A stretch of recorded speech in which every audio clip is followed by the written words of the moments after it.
우리 주 예수 그리스도 안에서 사랑하는 회중 여러분, 오늘은 이제 성육신절 전날이죠. 네, 보통 우리가 성탄절 이브다 이렇게 말을 하는데,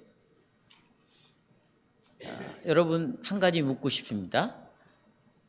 예수 그리스도께서 이 땅에 오신 목적이 뭡니까? 하나님께는 영광이요, 땅에는 그냥 평화가 아니죠. 제일 중요한 단어를 빼고 사람들이 기억하고 있더라고요. 기뻐하심을 입은 자들입니다.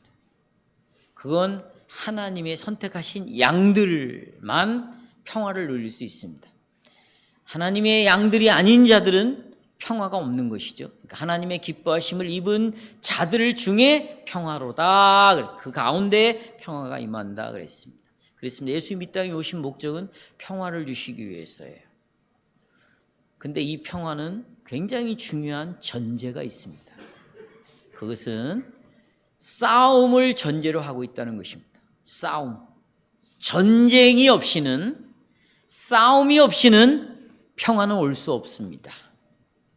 그걸 우리가 내일 설교를 할 건데, 창세기 3장 15절에서 뱀의 후손과 여인의 후손이 싸움이 있을 것이다.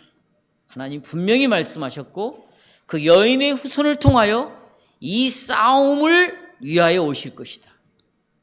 목적은 평화를 주기 위함이다. 그러니까 평화라는 것은 싸움을 전제하고 있는 평화죠. 그렇죠? 네.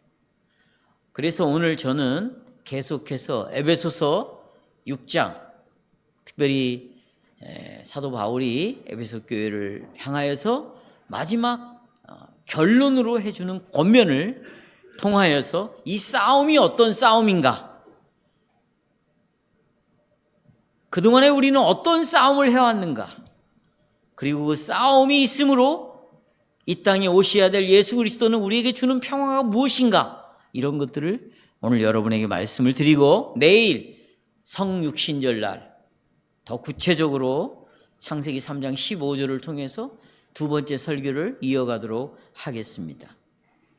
사도는 우리가 에베소서를 쭉 살펴봤지만 앞부분에서 계속해서 예수 그리스도의 복음을 우리에게 전해줬습니다.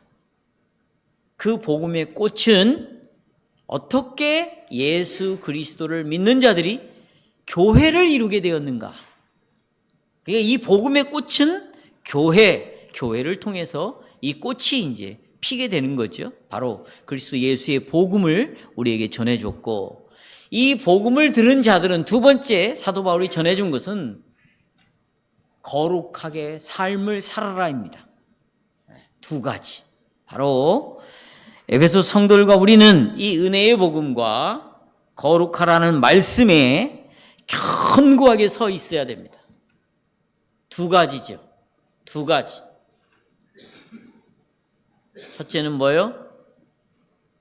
거룩한 복음 위에 서야 되고, 또 그 복음을 가진 자들이 어떻게 해요? 거룩한 삶을 살아야 된다. 이 두 가지 위에 분명히 서야 합니다. 우리는 성령으로 충만한 사람이에요. 성령 충만은 방언을 하는 사람들이 아닙니다. 특별한 하나님의 음성을 듣는 사람도 아닙니다. 특별한 신비적인 체험을 하는 사람들도 아닙니다. 성령 충만한 사람들은 예수 그리스도를 믿는 자들이고, 그 안에 그들은 자들에게 성령이 오셨고, 그리고 그 성령은 여러분들을 오늘 이 자리, 말씀을 듣는 자리로 오게 해서 그 말씀으로 역사하고, 그 말씀으로 역사하는 그 성령을 따라 사는 사람들이 성령 충만하기 때문에 여러분과 저는 성령 충만한 사람들이에요. 그렇다면 여러분과 제가 성령 충만하다면 반드시 우리는 거룩한 삶을 살아야 돼요. 구별된 삶을 살아야지요. 그렇죠? 저는 그래서 오늘 주제를 이렇게 정했습니다. 주 안에서 강건하여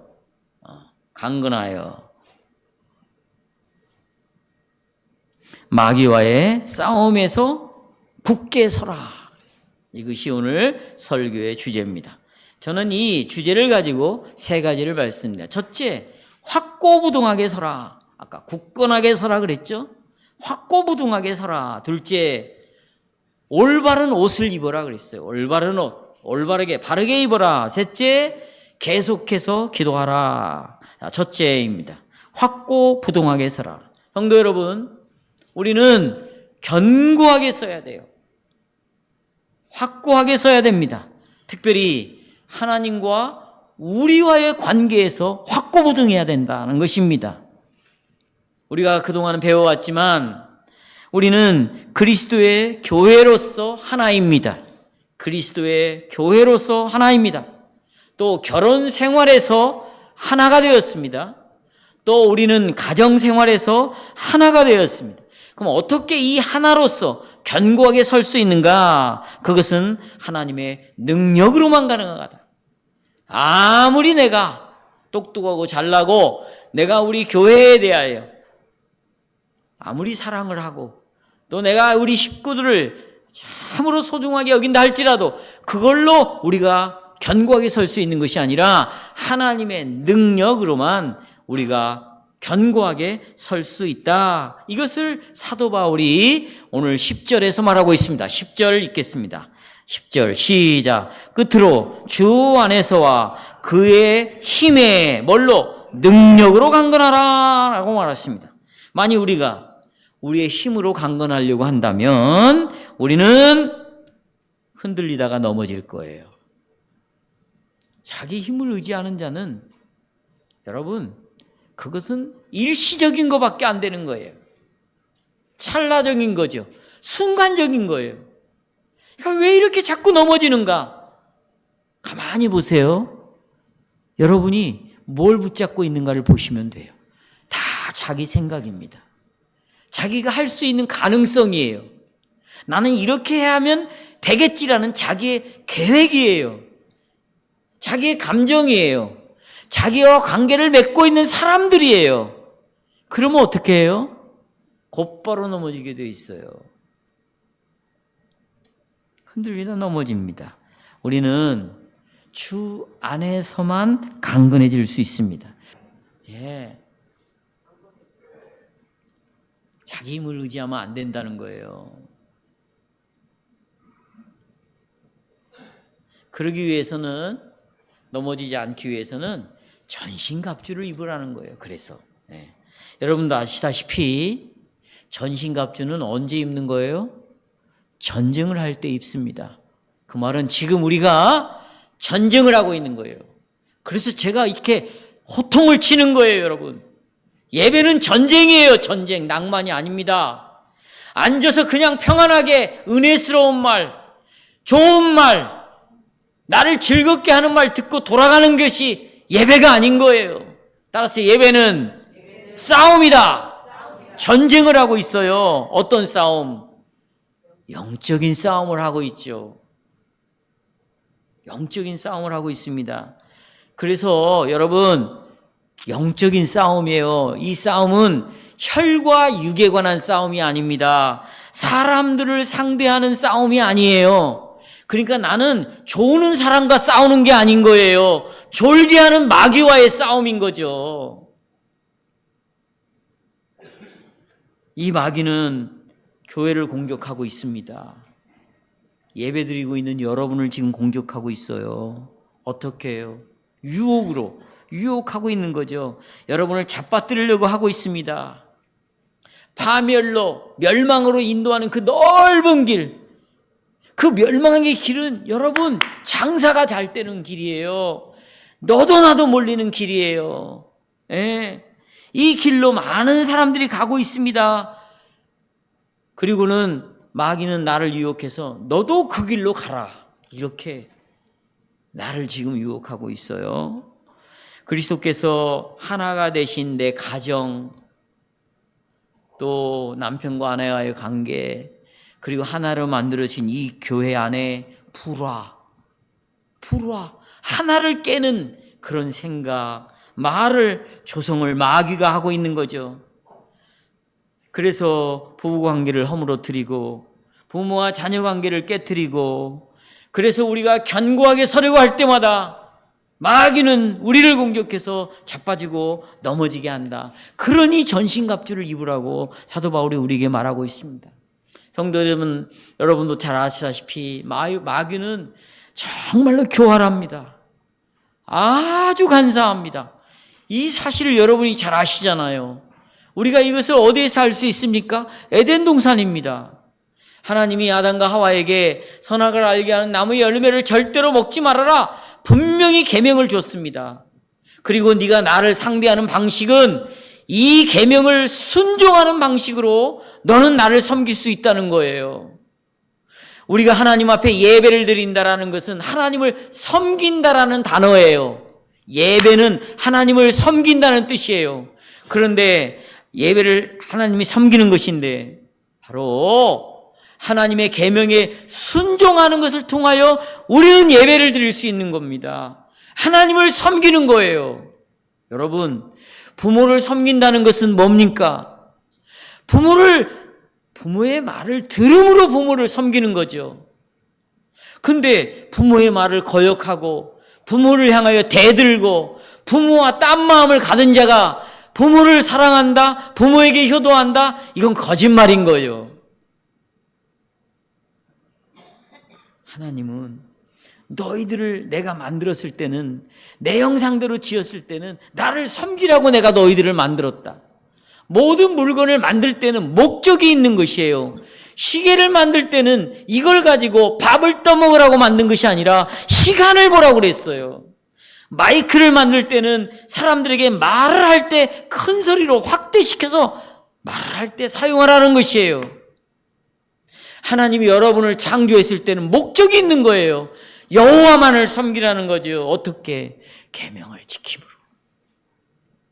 에덴 동산에서 나를 섬길 때 어떻게 섬길 것인가를 하나님이 아담과 하와에게 알려줬어요. 계명에 순종함으로.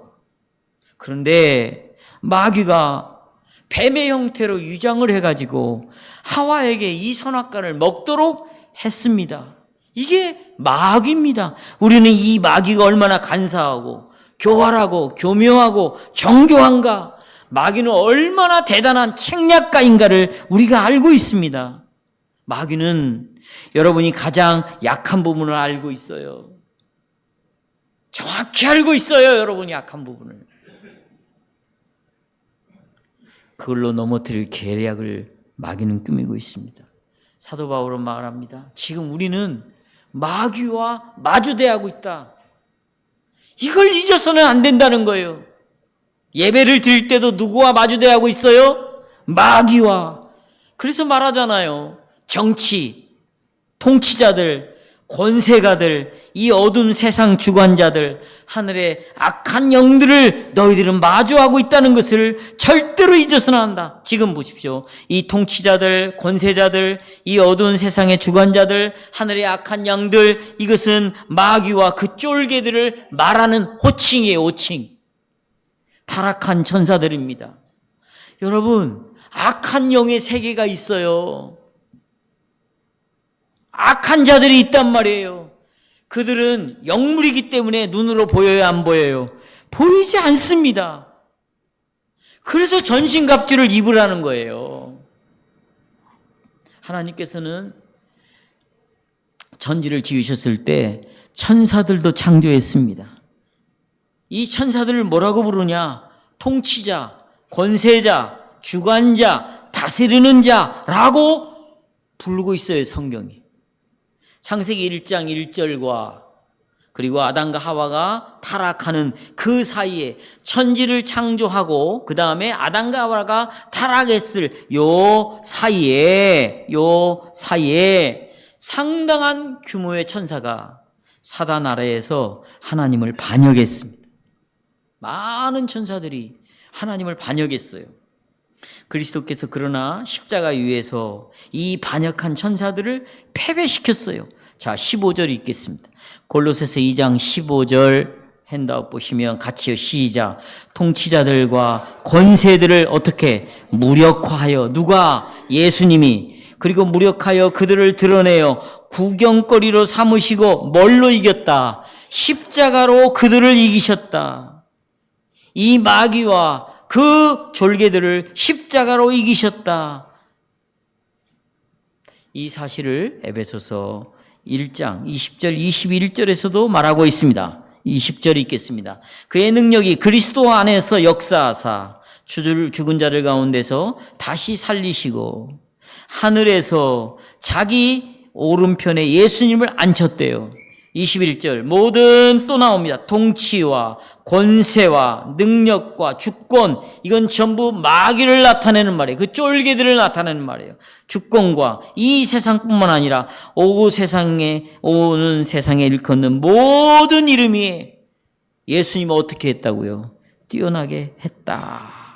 그리고는 그리스도께서 이 모든 권세와 능력, 통치권을 예수님이 다 뺏어 버렸어요. 그걸 가지고 하나님 우편에 보좌에 좌정해 계십니다. 지금 하나님 보좌 우편에 계세요. 그리고 마지막 날에 우리 주 예수 그리스도께서 모든 정사와 권세와 능력과 이런 것들을 멸하시고 나라를 이제 아버지께 바칠 것이에요. 고린도는 15장 24절입니다. 시작. 그 후에는 마지막이니 그가 모든 통치와 모든 권세와 능력을 뭐하시고 멸하시고, 그 다음이 중요해요. 그 나라를 아버지 하나님 앞에 바칠 때라 그랬어요.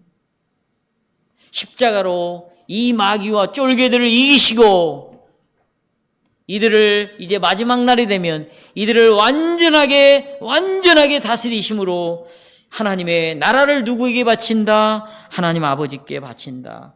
그리고 이 원수들이 이제 예수님의 발 아래 무릎을 꿇게 되어 있습니다. 이건 우리가 다 알고 있어요.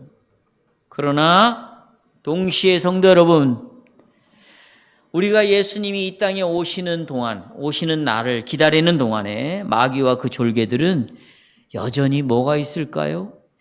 힘이 있어요. 이 마귀는, 졸개들은 능력이 있습니다. 그래서 우리가 싸워야 합니다.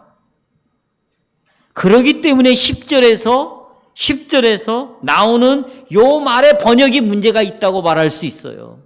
이렇게 나와 있습니다. 영어 성경에 보면 finally 그랬어요. finally. 끝으로 강건하라 이렇게 되어 있죠.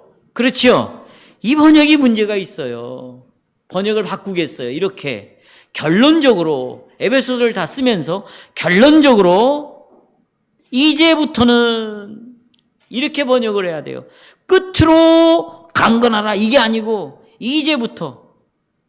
여러분 넌센스적인 질문 하나 할까요? 자, 여러분 금 중에요. 골드 금 중에 가장 값비싼 금이 뭔지 아세요? 지금이에요. 지금. 웃기죠? 지금. 그러니까 결론적으로 지금부터 이제부터 강건하라 이렇게 번역이 돼야 되는 거예요. 왜요? 마귀와 그 졸개들이 힘이 있어요. 능력이 있어요. 우리를 공격합니다. 그냥 지금 우리는 뭐 해야 되는 거예요? 싸워야 되는 것이죠. 싸워야 되는. 동시에 우리가 그리스도의 재림을 기다리면서 마귀와 그 졸개들을 대항하여 그리스도 안에서 여러분 흔들리면 안 돼요. 확고하게 서 있어야 됩니다. 그럼 마귀가 어떻게 우리를 대항하여 공격을 합니까? 에베소 2장 1절, 2절, 3절에서도 나와 있어요. 여러분 보세요. 너희는 죄와 허물로 죽었다 그러죠? 죽어 있어요. 이 영적으로 죽어 있는 사람들이 살아가는 모습이 어떤 모습이에요? 너희들은 세상 풍속을 따라다닌다. 세상을 따라다닌다. 세상이 나옵니다.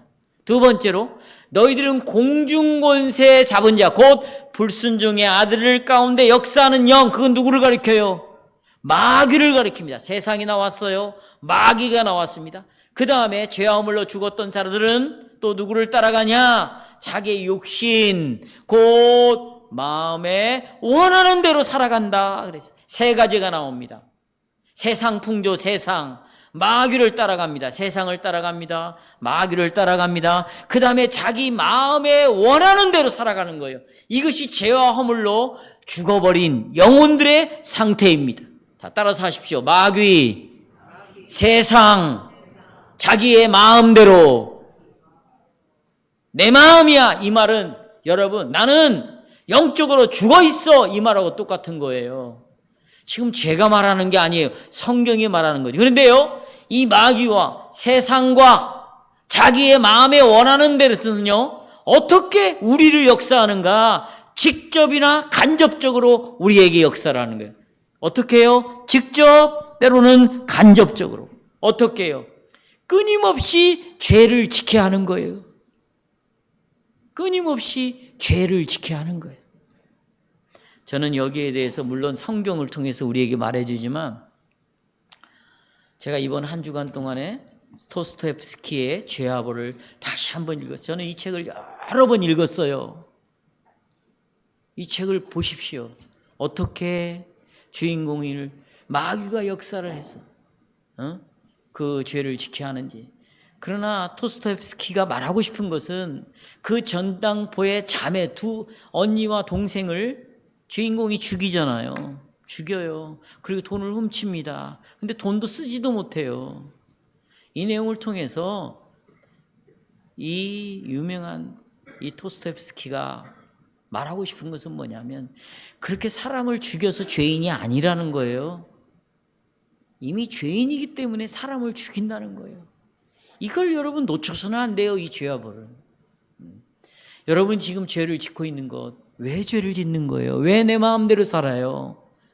왜 내 하고 싶은 대로 살아가는 거예요? 예수를 왜 자기 방식대로 믿는 거예요? 그 배후에는 내가 있는 게 아니에요. 마귀가 있다. 누가? 마귀가 있는 것이다. 한번 생각해 보세요. 이게 정말 주님의 뜻인지, 아니면 내 배후에서 역사하고 있는 세상 사람들이 살아가는 방식인지, 이게 마귀의 역사인지, 내 마음이 정말 주님의 인도를 받고 있는지 조금만 생각하고 정신을 차려보면 무엇이 어둠이고 무엇이 빛인지, 무엇이 사단의 역사고 무엇이 성령의 역사인지 금방 알 수 있는 거예요. 금방. 이렇게 직간접적으로, 아니면 내 마음에 원하는 대로, 또 내 죄를 짓고 싶어하는 마음대로, 또 하나님과 우리 사이를 이간시키기 위하여 그렇게 역사하고 있다. 그러나 여러분, 성령 충만한 여러분과 죄는 이 마귀의 역사를 절대로 두려워해서는 안 돼요. 하지만 우리는 마귀에 대하여 굳건하게 설하고 경고하고 있는 이 말씀도 잊어서는 안 돼요. 여러분이 성령 충만한 사람이라도 여러분 삶 속에 틈을 마귀가 타고 들어올 수 있어요. 그래서 에베소 4장 27절 읽겠습니다. 시작. 마귀에게 틈을 주지 말아라 그랬어요. 앞에서, 성도 여러분, 앞에서 사도 바울이 뭐라고 그랬어요? 거짓말하지 말아라 그랬어요. 진실을 말해라 그랬어요. 분노하지 말아라 그랬어요. 훔치지 말아라 그랬어요. 그런데 계속해서 진리를 말하기보다는 거짓을 말해요. 자기 생각을 얘기해요. 예? 또 화를 내요. 누구를 향하여? 이웃을 향하여서 자꾸 폄하하는 말을 해요. 이웃을 향하여서 악의를 자꾸 드러내요. 그러면 마귀에게 여러분이 틈을 주고 있는 거예요. 여러분 아까 그랬죠. 이 세상이 마귀의 권세 아래 있다고 말했어요. 예수 믿지 않는 이 정치, 마귀에게 속해 있습니다. 그런데 정치에 목을 베요? 그 정치를 따라가요? 그들을 지지합니까? 교회는 나오지 않는데 그들이 모여라 그러면 그 집회에는 나갑니까? 이런 사람들도 있어요. 그들은 세상에 속해 있는 거예요. 세상에. 믿지 않는 세상의 친구들, 불신자들, 이들이 마귀 아래 지금 있는 거예요. 근데 그들을 더 좋아해요? 세상 친구를? 세상 친구들을 만나러 다닙니까?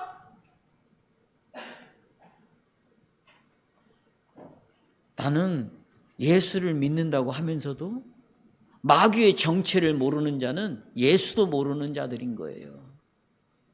불신자들 부모, 불신자들 친구들, 불신자의 세계, 그들은 어둠 아래에 있는 거예요. 그들이 우리를 공격하고 있어요. 여러분들로 하여금 하나님과 이간질을 시키고 있다고요. 그러니 정신 바짝 차리고 그들에게도 틈을 보여서는 된다, 안 된다? 안 된다는 것입니다. 안 된다는 것이에요. 이에 덧붙여서 세상이 우리의 원수예요. 이에 덧붙여서요, 우리의 정욕들, 우리의 마음, 이런 것도 우리가 죄로부터 자유를 누렸지만 완전한 자유를 누린 게 아니잖아요. 여전히 죄가 껌딱지처럼 우리의 마음에 붙어 있어요. 그거 여러분이 인정하세요?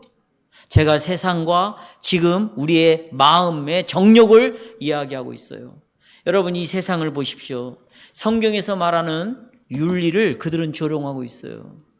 조롱하고 있습니다. 그 이유가 뭡니까? 마귀는 이 세상에 자기의 영향력을 이미 펼치고 있고 이 세상을 자기 손아귀에 딱 쥐고 있는 거예요. 그래서 차별금지법이라는 걸 만들려고 하고 있습니다. 뭐 예를 들자면 동성연애가 합당하다. 동성연애 인정하고 있어요. 무슨 동거 후에 결혼을 해도 된다. 낙태, 안락사. 성경이 안 된다고 하는 것을 세상은 된다고 말하고 있잖아요. 여러분의 친구들은 된다고 말하고 있어요. 왜 그럴까요?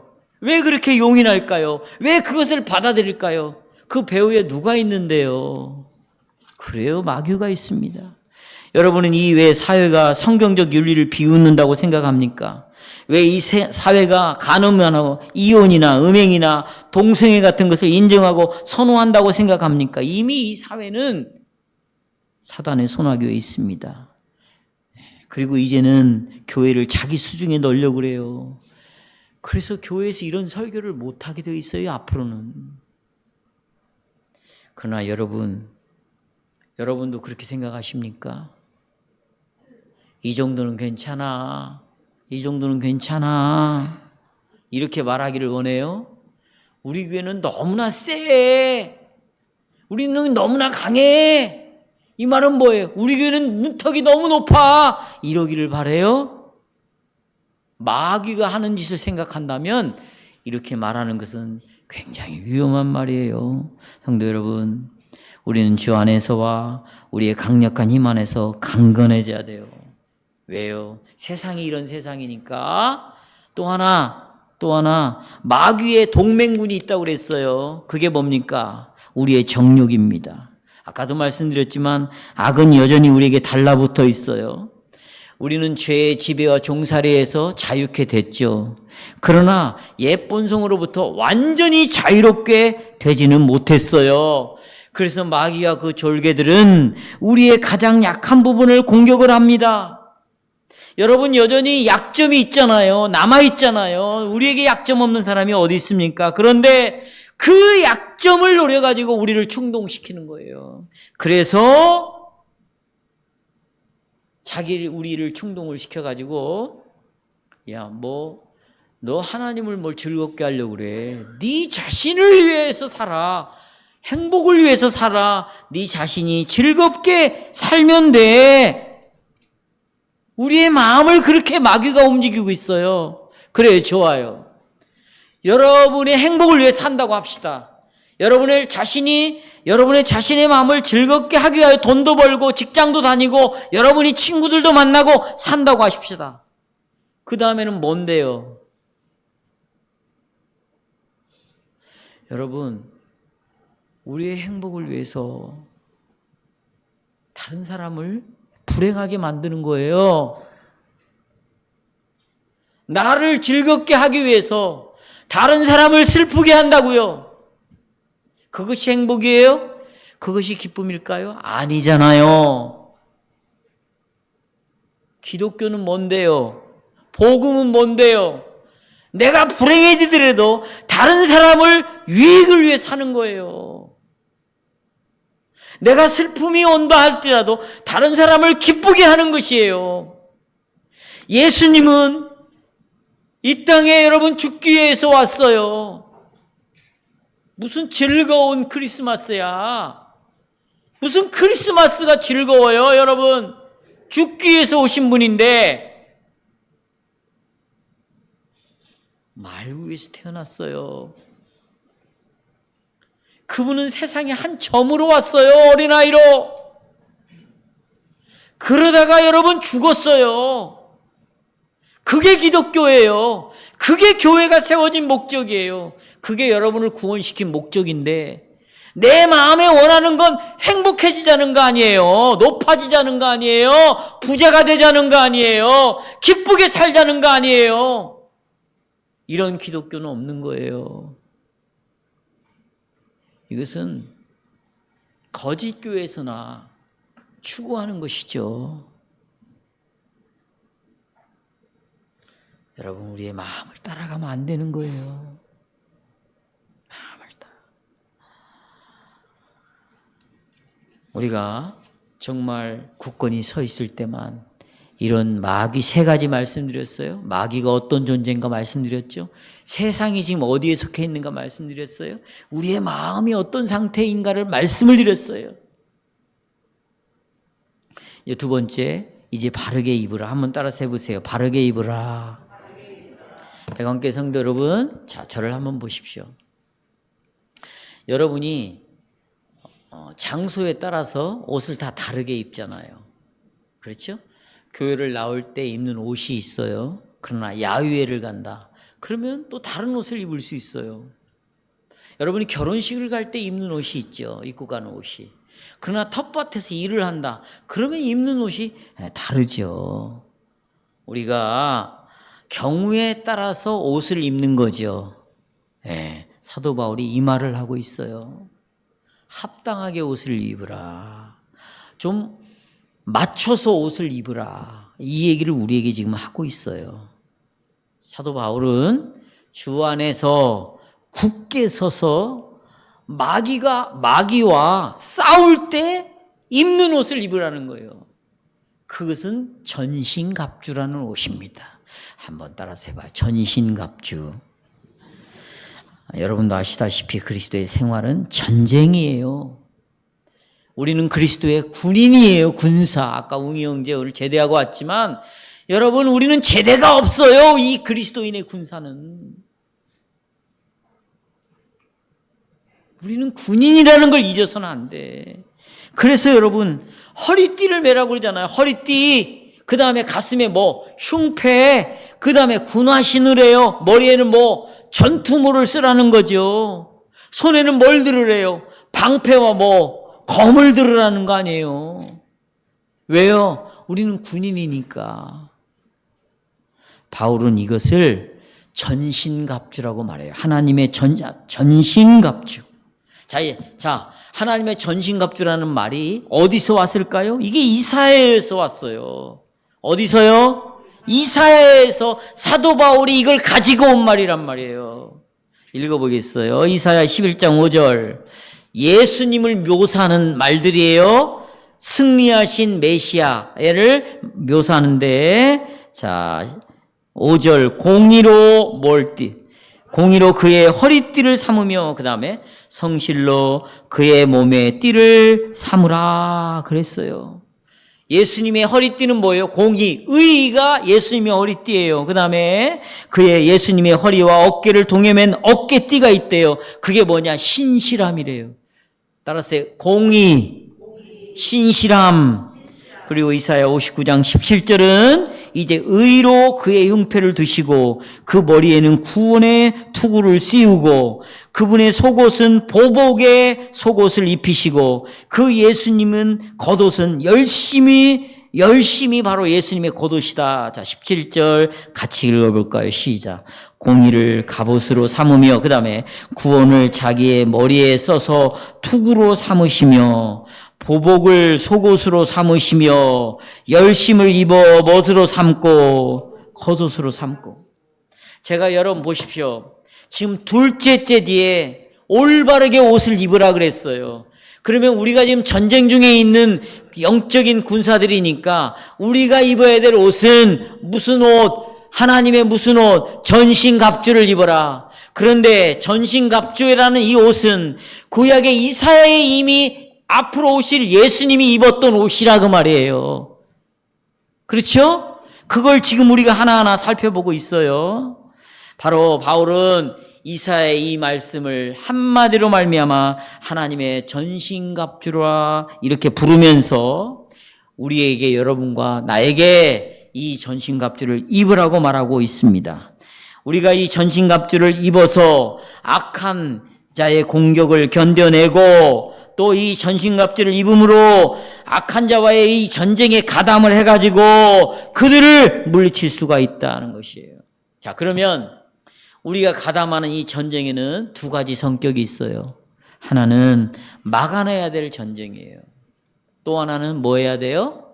공격해야 될 전쟁이에요.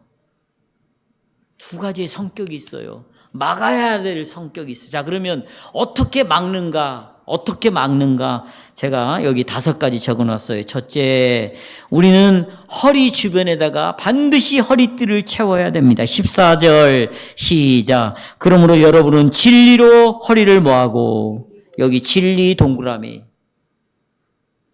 진리가 무슨 뜻이에요? 에베소서 1장 13절에 나와 있어요. 자, 그 안에서 너희도 진리 나오죠? 진리의 말씀 곧 설명하잖아요. 너희의 구원의 복음을 듣고, 이게 진리예요. 그러니까 여러분, 진리라는 것은 구원의 복음이 진리입니다. 따라서 구원의 복음. 자, 그 마귀가 공격해오는 건 뭐예요? 진리예요, 거짓이에요? 거짓이죠. 주님은 진리의 말씀이고 마귀는 거짓이에요, 거짓. 그러니까 마귀가 하는 일은 이 진리의 말씀을 무너뜨리는 거예요. 여러분 입에서 진리가 나오지 않게 만드는 거예요. 진리를 말하지 않게 하는 거예요. 또요, 말씀을 말하는데 이거 보세요. 마귀가 말씀을 말하라, 좋다. 그런데 네 생각대로 말하라는 거예요. 성경을 말하는데 누구의 생각대로 말해요? 내 생각대로 말을 하라, 그거예요. 그걸 어느 집사님이 그러더만 지가복음이라고. 이게 누가 역사하는 거예요? 여러분, 이런 것들을 그냥 넘어가면 안 되는 문제입니다. 그렇다면 여러분, 우리가 허리띠가 진리의 띠라면 우리는 진리의 말씀을 잘 들어야 됩니다. 지금 이 시간에 지금 선포되는 말씀은 진리예요. 복음이 선포되고 있어요. 그러면 여러분들은 귀담아서 이것을 나의 허리띠로 삼아야 된다, 허리띠로. 어느 날 설교를 하는데 제 바지가 자꾸 내려가는 거예요. 자꾸 다른 때하고 달라요. 그래서 제가 설교, 여러분 모를 수 있고요. 제가 손으로 여기 이렇게 만졌어요. 그랬더니 허리띠를 안 차고 온 거야. 진리로 허리띠를 동일해요. 이 복음의 말씀으로. 그래야 거짓으로 나를 공격해오는 마귀를 이겨낼 수 있다는 거예요. 두 번째, 우리는 의의 흉배를 붙여야 된다. 의, 따라서 의. 여러분, 우리가 어떻게 의롭게 되었어요? 예수 그리스도를 믿음으로 의롭게 되었죠. 뭘로요? 믿음으로 그랬어요. 여러분, 종교개혁이 일어나기 전에는 아니다, 우리는 선행으로 의로워질 수 있다고 가르쳤어요. 선행으로 의로워질 수 있다. 그러나 성경으로 돌아온 하나님의 종들이 아니다, 우리는 믿음으로 의롭게 된다. 의인은 믿음으로만 산다, 믿음으로만. 그랬더니요, 믿음으로만 살아야 된다고 주장하는 자들 다 잡아 죽여버렸어요. 전부 죽이기 시작했어요. 선행으로 의롭게 산다고 믿는 자들이 믿음으로 의롭게 된다는 자들을 죽였어요. 지금도 이 싸움을 하고 있는 거예요. 왜요? 마귀가 살아있으니까. 쫄개들이 살아있으니까. 아니야, 우리가 살아가는 것은 믿음으로만 의롭게 되는 것이 아니야. 믿음으로만 죄가 용서되는 것이 아니야. 예수를 통해서 믿음으로만 죄 용서받고 의로운 자가 되는 게 아니야. 내가 열심히 노력해야 돼. 그래야 하나님이 나를 용서해줘. 지성이면 뭐라고? 감천이라고. 이렇게 마귀가 우리를 공격하고 있어요. 여러분, 의롭게 된 자는 하나님과 화평을 누린 자예요. 하나님이 그 죄를 완전히 용서해서 하나님의 아들과 딸로 삼아주셨어요. 그런데 그게 아니라는 거예요. 그래서 자꾸 하나님 앞에서 여러분 불안하게 만드는 거예요. 나는 오후 예배도 잘 안 나오는데, 그런 사람이 이런 설교를 들으면 나는 뭔가 하나님 앞에 나갈 수 없다고 생각해. 그렇게 못 산 자들은 못 나간다고 생각해. 이게 마귀가 주는 생각이에요. 그래서 이 가슴에다가 의에 뭘 붙여라. 나는 믿음으로 의롭게 되었다. 하나님의 자녀다. 아들과 딸이다. 나는 하나님과 화해하게 되었다. 막아내라는 거, 막아내라는 거예요. 그러나 의롭게 된 자들은 책임이 있을까요? 없을까요? 있죠? 자, 에베소 4장이 22절 24절 제가 읽겠습니다. 너희는 유혹의 욕심을 따라 썩어져가는 구습을 따른 옛사람을 벗어버리고 오직 너희의 심령이 새롭게 되어 하나님을 따라 어떻게 살아야 해? 의와 진리와 진리의 거룩함으로 지으심을 받은 어떤 새 사람을 이겨내요. 우리가 믿음을 통한 의인으로 살아갈 때 마귀와 그 쫄개들의 공격을 견디고 저항할 수 있어요. 세 번째, 우리는 평화의 복음을 신을 신으래요. 이것도 이사야 52장 7절에서 가리키는 말이에요. 따라서 하세요. 평화의 신. 예, 평화의 복음의 신이에요. 자, 보십시오. 신발도 신어야 돼요. 군화를 신는데 이 군화 이름이 뭐냐? 평화의 복음이에요. 여러분, 축구를 한번 생각해 보십시다. 축구를 하려면 축구화를 신어야죠. 축구화를 신지 않으면 미끄러지고 자빠지고 다쳐요. 근데 축구화의 특징은 뭐죠? 바닥에 뭐가 있어요? 미끄러지지 않도록 쐐기가 박혀져 있어요. 쐐기가 다 박혀져 있어요. 그렇죠? 그런데 여러분 농구하는 농구장에 축구화를 신고 농구를 한다고 생각해 보세요. 농구 못해요. 그리고 그 마룻바닥을 다 상하게 하고요. 농구할 수가 없어요. 그러니까 축구할 때는 뭘 신고? 축구화를 신고. 농구할 때는 뭘 신고? 우리가 영적인 전쟁을 할 때는 무슨 신발을 신고? 평화의 복음의 신을 신으라는 거예요. 예. 그리스도를 통해서 여러분, 하나님과 여러분이 화평하게 되었습니다. 화평. 이 신을 전투화로 신어라. 전투화로. 네 번째는 믿음의 방패래요. 16절 보겠습니다. 모든 것 위에 믿음의 방패를 가지고, 여기 지금 앞에서 말하는 진리의 허리띠, 의의 흉배, 평화의 신, 구원의 투구, 여기 위에다가 뭘 가지래요? 믿음의 방패를 가지래요. 믿음의 방패. 이런 것들은 제가 나중에 시간이 되면 하나하나 나눠가지고 설교를 따로 할 거예요. 오늘은 그냥 전체 아웃라인만 합니다. 여기 보세요. 여러분, 로마의 군인들이 가지고 있는 방패는요, 나무로 된 방패가 있고요. 거기다가 가죽을 입힌 방패가 있어요. 대부분 방패에 가죽을 입히거든요.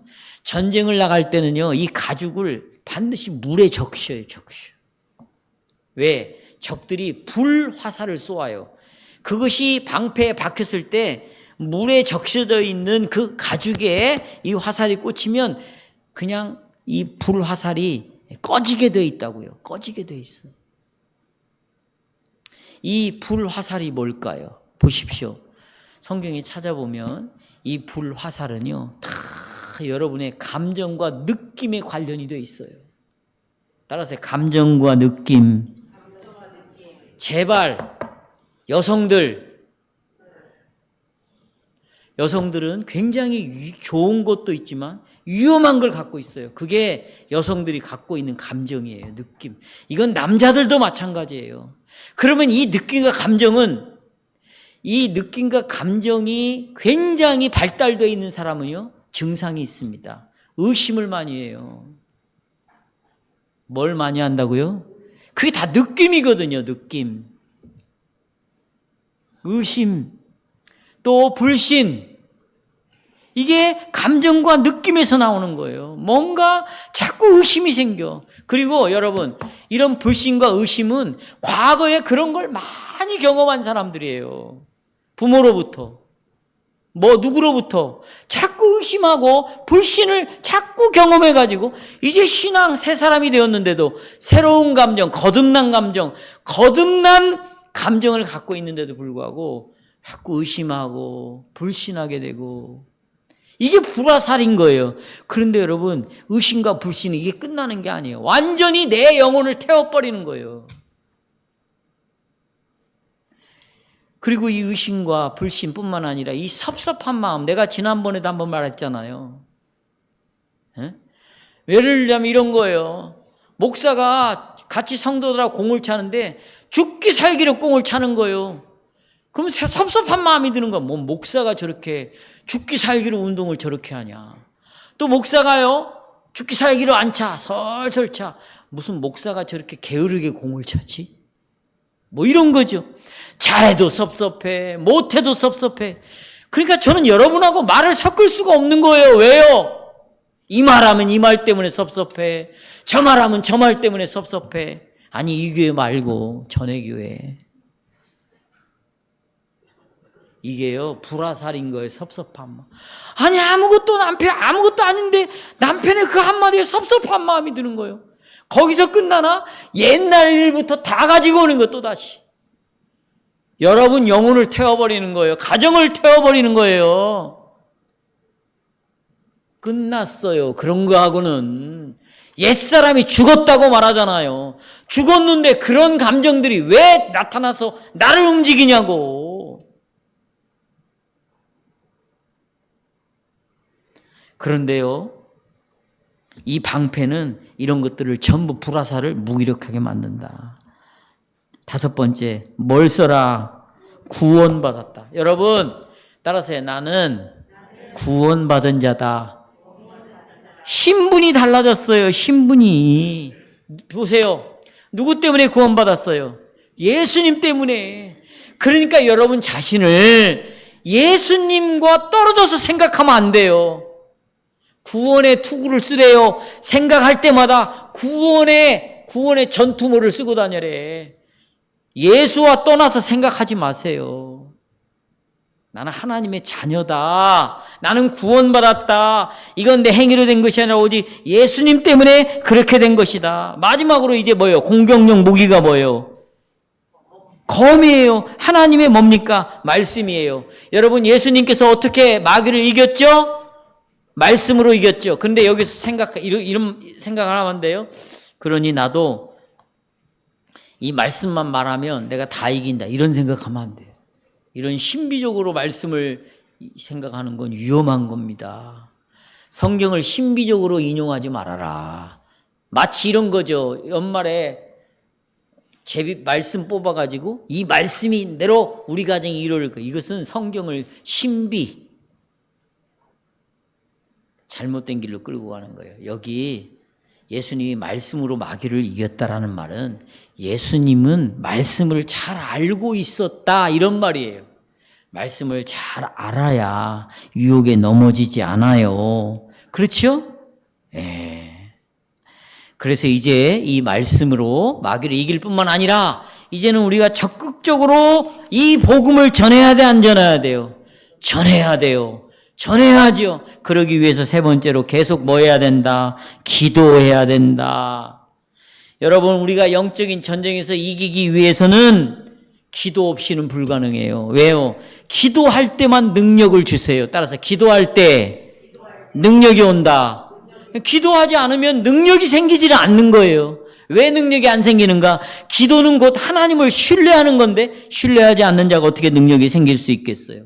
기도해야지요. 뭘 위해서 기도하라고 그러는가? 마귀는 자신을 위해서 기도하래요. 마귀에게 강력해질 수 있도록 강한 자가 되도록 기도하세요, 여러분. 그 다음에 성도들을 위해서 나는 강한데 내 지체가 넘어져. 보세요. 남편은 강한데 아내가 자빠져 있어. 이건 끝난 거예요. 남편 절대로 못 강해집니다. 같이 넘어지게 돼 있어요. 다른 지체들이 지금 다 쓰러져 있는데 목사인 나는 강하다? 이건 이 교회는 건강한 교회가 아닌 거예요. 서로가 다 서 있어야 돼. 그래서 기도하라는 게 서로를 위해서. 마지막으로 사도 바울이 내가 복음을 전할 수 있도록 그렇게 기도해달라. 복음을 전할 수 있도록. 말씀을 맺겠습니다. 성도 여러분, 이제 주님이 초림하셨어요. 그리고 승천하셨죠. 뭐만 남았어요? 재림. 예수님이 오실 때 전투복을 입고 오실 거예요.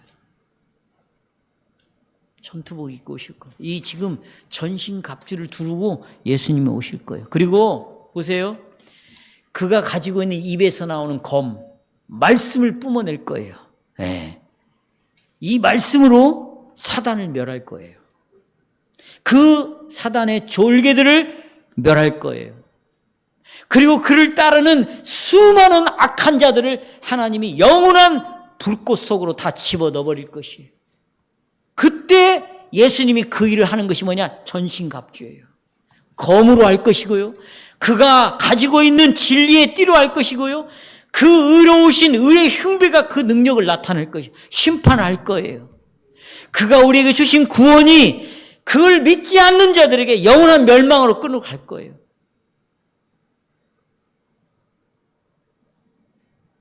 동시에 이 날을 기다리는 여러분과 저는 보십시오. 전쟁을 치르고 있다는 걸 아시고 견고하게 서 있읍시다. 전신갑주를 입으십시다. 그리고 이 능력을 주시기 위하여 기도하십시다. 강건하십시오. 담대하십시오. 복음으로 전진하십시오.